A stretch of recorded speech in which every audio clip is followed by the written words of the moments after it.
Tara guys, tignan natin yung una kong project na grapevine garden dito sa amin, Cagayan. This is the first of a kind of a grapevine garden in our place. Ito yung hobby ko, kasi naging hobby ko ito as physical and focus hobby ko. Kaya grapes ko mag-iisang taon na ngayon dahil tag-ulan, tignan nyo, ang daming ano nito, ang sakit ng mga ano. Kaya sa bagay ito naman ay yung una kong project ng grapevine. Ito na nyo, ang daming ano, insect na kumakain ng ano, ng dahon ng shoot ng aking grapes. Kaya ito yung risk ko ngayon kasi tag-ulan. Anyway mabukas siguro mag-ano ako, mag-i-spray ako ng insecticide.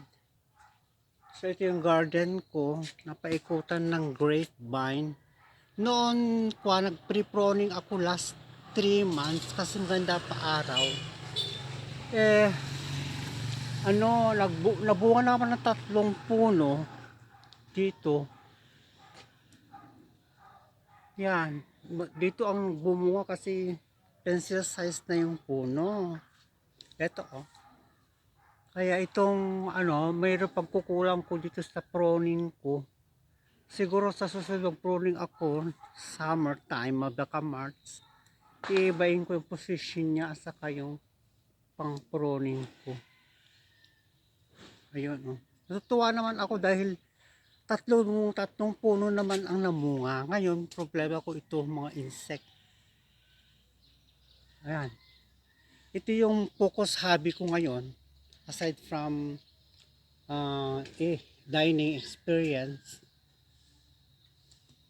So guys, ito sa isang taon kong ginawa ito na project ko nito. Ito. May falls dyan to yung other side. Ito yung naging bar ko. Ito ang view. Yan. So, other side, the Japanese garden. So, it's not yet done.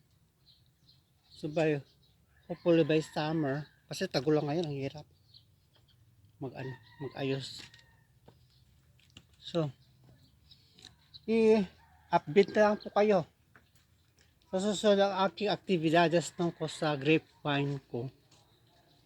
Ayan. Marami ng shoot, kailangan magtitining pa ako ng shoot kasi doble-doble ang shoot. No? Anyway, sana nag-enjoy kayo dun sa una kong video tungkol sa Grapevine Garden Cafe dito sa amin.